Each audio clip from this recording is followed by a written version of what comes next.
नमस्कार। आप सबका एक बार फिर हार्दिक स्वागत। बढ़ते हैं अगले भाग की ओर और अगले पाठ की ओर।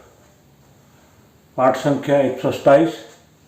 हम लगन से लेकर 10वें भाव तक के जो पराशर जी महाराज के श्लोक हैं, बृहत होरा पराशर से कुछ चुने हुए श्लोक मैंने लिए हैं। सभी श्लोक वहाँ से नहीं लिए गए हैं।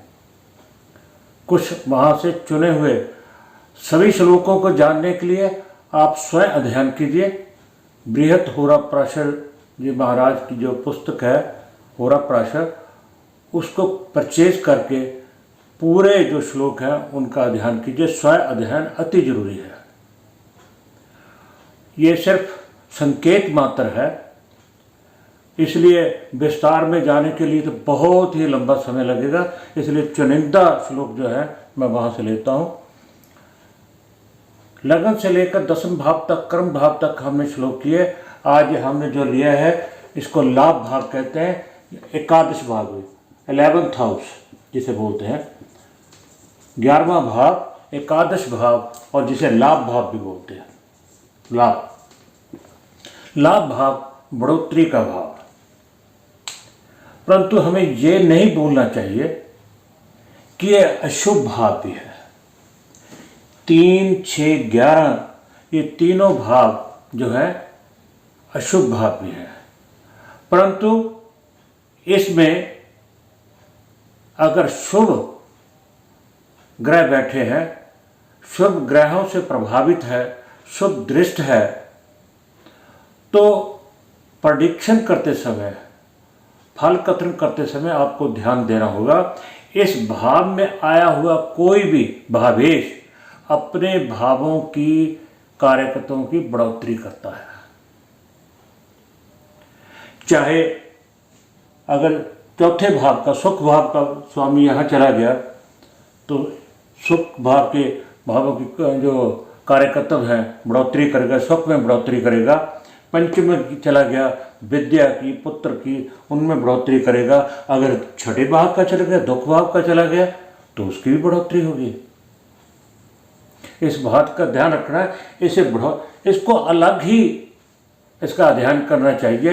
ये अशुभ भाव जरूर है, परंतु ये भी नहीं भूलना चाहिए। जब कभी 11वें का स्वामी और मान लो छठे का स्वामी है या अष्टम का स्वामी है, उसकी दूसरी राशि पड़ी है, तो ये अपना प्रभाव दिखाएगी। तो बढ़ते हैं श्लोकों की ओर। श्लोक पराशर जी महाराज के वो क्या कहना चाहते हैं अपने श्लोकों में, तो इसकी ओर बढ़ते हैं। पहला श्लोक, लाभ भाव फलम चाथ्य कथयामि द्विजोत्तम।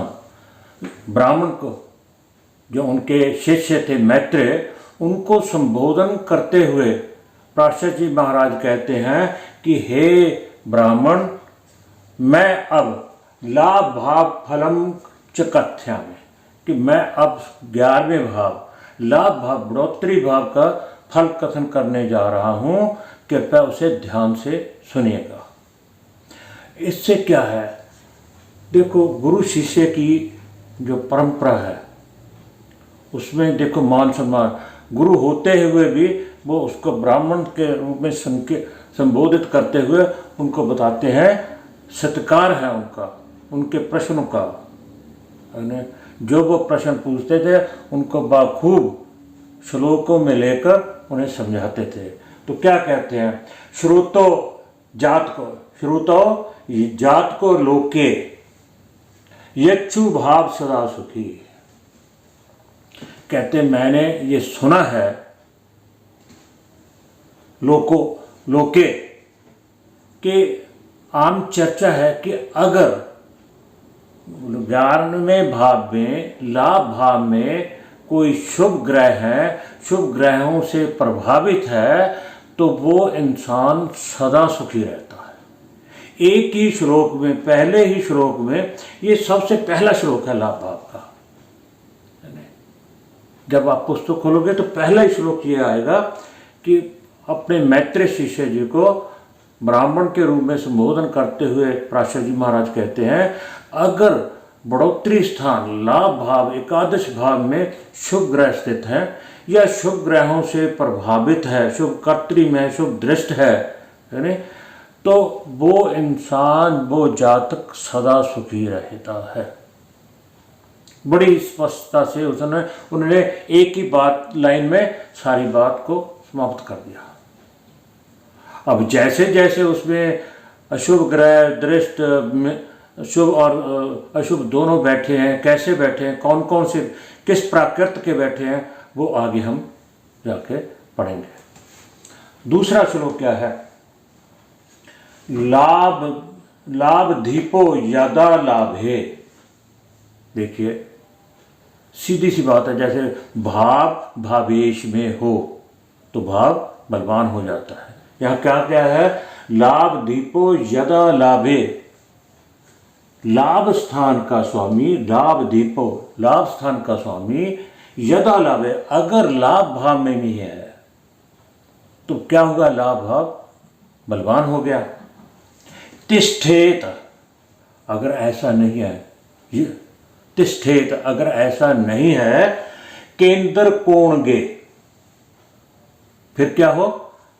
लाभ स्थान का स्वामी कोई भी राशि हो, मेष से लेकर मीन तक, उसका जो स्वामी होगा वो लाभेश कहेगा, वो लाभ स्थान में बैठा हो।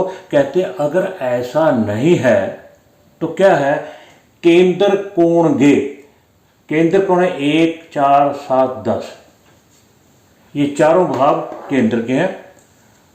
पहला, पांचवा और नौवां भाव जो है कोण कहलाता है। अगर यहां नहीं बैठा, वो केंद्र त्रिकोण में बैठा हो, लाभ का स्वामी लाभ स्थान में बैठा हो, अगर ऐसा नहीं है तो केंद्र त्रिकोण में बैठा स्थित हो।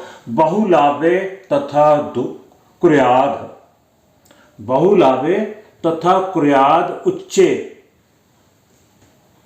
उसको बहुत लाभ होगा। तथा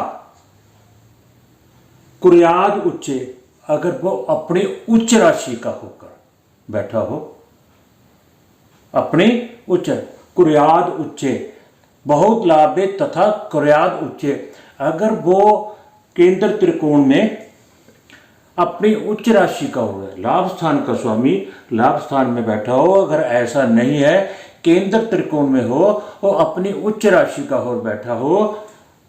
सूर्यांश गो अपिवा, कुर्याद उच्चे सूर्यांश गो अपिवा, कहना और क्या है? अब नवांश में वह सूर्य की राशि में गया, सूर्य अंश गो अपिवा, और सूर्य के अंश में नवांश में सूर्य राशि का गया हुआ हो तो क्या है? उसे बहुत लाभ होगा। कोई भी काम करे, छोटा बड़ा कोई भी काम करे, उसको बहुत ही लाभ होगा। अगर लाभ स्थान का स्वामी लाभ स्थान में है, अगर ऐसा नहीं है केंद्र त्रिकोण में बैठा है, अपनी उच्च राशि का होकर बैठा है, और नवांश में वो सूर्य के नवांश में गया, सूर्य की राशि में, सूर्य की राशि कौन सी है? सिंह राशि, सूर्यांश गो अपिवा, सूर्य, और या फिर सूर्य के नवांश में गया हुआ हो तो उस जातक को बहुत ही लाभ होता है, अपने रोजगार में और अपने नौकरी में उन्नति करता है, ऊंचे पद तक जाता है, बहुत लाभ होता है।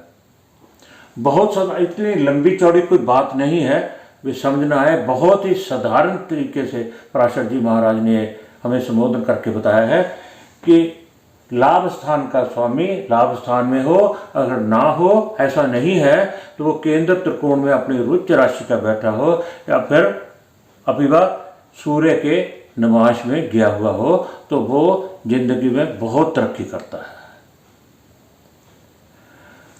तो साधारण है, सिंपल है। वैसे तो पराशर जी महाराज ने एक ही लाइन में श्रोता जात को लोके यक्षु भावे सदा सुखी, अगर लाभ भाव शुभ ग्रहों से संपन्न है, प्रभावित है, तो इंसान को सदा ही सुखी है, वो सदा ही सुखी है। श्रोता जात का यशुआ सदा सुखी, एक ही लाइन में। सो ये थे एकादश भाव के श्लोक। अगले पाठ में कुछ और श्लोक लेके इसी भाव के हम हाजिर होंगे। आप सबका बहुत बहुत धन्यवाद।